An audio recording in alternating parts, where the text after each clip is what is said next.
पता नहीं ईवीएम पर इस देश में सवाल उठना कब बंद होंगे। इस बार लोकसभा चुनाव 2024 के परिणामों के बाद ना पक्ष और ना विपक्ष दोनों तरफ से किसी भी तरीके से ईवीएम पर सवाल नहीं उठे थे। लेकिन हाल ही में आए एलन मस्क के बयान के बाद राहुल गांधी जी ने ईवीएम को ब्लैक बॉक्स कह दिया। उसके बाद पूरे देश में यह सवाल फिर से उठ खड़े हुए, क्या ईवीएम हैक हो सकती है? क्या ईवीएम को हैक किया जा सकता है या फिर ईवीएम को किसी भी प्रकार से उसकी वोटिंग में बदला जा सकता है? तो चलिए आज इस वीडियो में हम इन्हीं सभी सवालों के आपको जवाब देने जा रहे हैं कि क्या ईवीएम सच में हैक हो सकती है।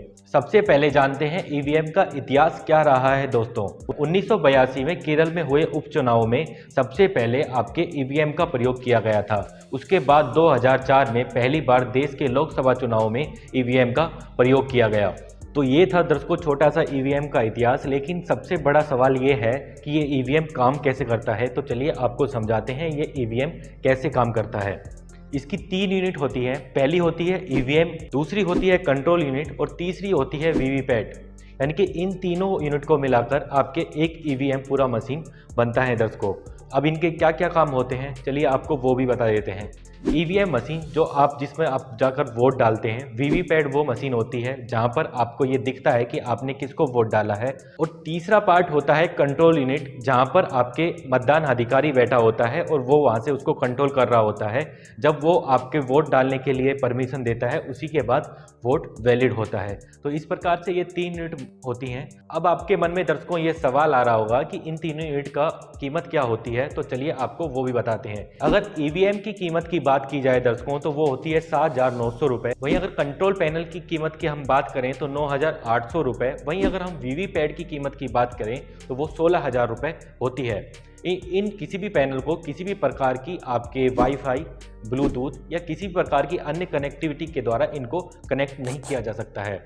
अब आपको बताते हैं कि इसकी जो आपकी प्रक्रिया होती है वो कैसे काम करती है, इसके अंदर कैसी चिप लगी होती है और ये किस तरीके से कार्य करती है। देखिए दर्शकों, कभी भी ईवीएम मशीन में आप 2 बटन एक बार में नहीं दबा सकते। जैसे आपने पहले कभी अपने पुराने ज़माने में अपने घर में एक टेप रिकॉर्डर तो देखा ही होगा, जैसे उसका एक स्विच दबाते थे तो दूसरा स्विच एक साथ नहीं दबाया जा सकता था। ऐसे ही ईवीएम मशीन में आप किसी भी 2 बटन को एक साथ नहीं दबा सकते। जैसे अगर आप चाहें कि हम दो वोट एक साथ डाल दें तो ऐसा संभव बिल्कुल भी नहीं होता है ईवीएम मशीन में। एक्सपर्ट्स की माने तो ईवीएम में एक माइक्रो प्रोसेसर लगा होता है और उसमें एक बार ही प्रोग्राम लिखा जा सकता है। उसके बाद किसी भी तरीके का प्रोग्राम उसमें नहीं डाला जा सकता। अगर आसान भाषा में बात की जाए तो ईवीएम में किसी प्रकार के आप सॉफ्टवेयर को बाद में इंस्टॉल नहीं कर सकते। और जैसे बातें निकल कर आ रही हैं कि ब्लूटूथ या वाईफाई से या किसी फ़ोन से ओटीपी से इसको कनेक्ट किया जा सकता है, ऐसे किसी माध्यम से आप इसको कनेक्ट नहीं कर सकते हैं दर्शकों। हालांकि ईवीएम में किस प्रकार की चिप का इस्तेमाल किया जाता है ये अभी तक साफ नहीं हो पाया है दर्शकों। अब आपके दिमाग में ये सवाल उठ रहा होगा कि क्या ईवीएम बिजली से चलती है या फिर किसी बैटरी के माध्यम से चलती है। तो हम आपको बता दें कि ईवीएम में किसी भी प्रकार की बिजली का उपयोग नहीं किया जाता है। इसमें 7.5 वोल्ट की आपकी बैटरी का इस्तेमाल किया जाता है जिसके माध्यम से ईवीएम का संचालन किया जाता है। अब ईवीएम क्यों हैक नहीं हो सकती आपको वो भी हम बताते हैं। देखिए जैसे हमने आपको वीडियो के बीच में अभी बता ही दिया है कि ईवीएम में कभी भी एक साथ 2 बटन नहीं दबाए जा सकते हैं और ईवीएम पर आपके 1 मिनट के अंदर 4 से अधिक वोट भी नहीं डाले जा सकते हैं। तो जिस प्रकार से पहले बूथ कैप्चरिंग होती थी उस प्रकार का किसी भी प्रकार की चीज़ें अब यहाँ पर संभव नहीं है। अगर इसकी कार्य प्रणाली की बात की जाए दर्शकों तो इसके कार्य प्रणाली में जो हमने आपको कंट्रोल पैनल के बारे में समझाया था वहाँ पर 2 बटन लगे होते हैं, जहाँ पर एक बटन होता है क्लोज का और दूसरा होता है रिजल्ट का। और जैसे ही मतदान ऑफिसर उसको क्लोज कर देता है उसके बाद किसी भी प्रकार के वोट आपके नहीं डाले जा सकते हैं और उन दोनों बटनों को सील कर दिया जाता है। और जिस दिन आपके वोटों की गिनती होती है उन दोनों बटनों को खोला जाता है और रिजल्ट के बटन के दबाने के बाद आपके रिजल्ट आपके सामने आ जाते हैं दर्शकों। और उन सभी रिजल्ट को वीवीपैट के साथ भी मिलाया जाता है क्योंकि वीवीपैट में भी ऐसे ही एक रिजल्ट का बटन लगा होता है जैसा आपके कंट्रोल पैनल में लगा होता है। कंट्रोल पैनल आपके ईवीएम के वोटों की गिनती को बताता है और वीवीपैट आपके वीवीपैट की गिनती को बताता है और दोनों के वोटों को मैच किया जाता है। और जिसके आधार पर आपके अंत में रिजल्ट निकाले जाते हैं। तो दर्शकों, इस प्रकार का एक ये प्रोसेस होता है जिसके बाद ये संभावनाएं पूरी तरीके से खत्म हो जाती हैं कि ईवीएम को किसी भी प्रकार से हैक किया जा सकता है।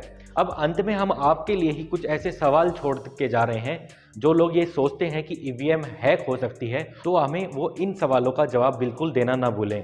देखिए, अगर बीजेपी ईवीएम हैक करने वाली होती तो वो बिल्कुल भी नहीं चाहती कि वो इस बार 272 से सिमट जाए। दूसरा सवाल, अगर ईवीएम हैक हो सकती तो प्रधानमंत्री मोदी अपनी सीट से 4 घंटे तक अगर पीछे नहीं चल रहे होते और सिर्फ उनका जो मार्जिन है 1.5 लाख वोटों का नहीं होता। तीसरा सवाल, अगर ईवीएम बीजेपी ने हैक करवाई होती तो 18 मंत्री आपके बीजेपी के इस बार चुनाव नहीं हार जाते।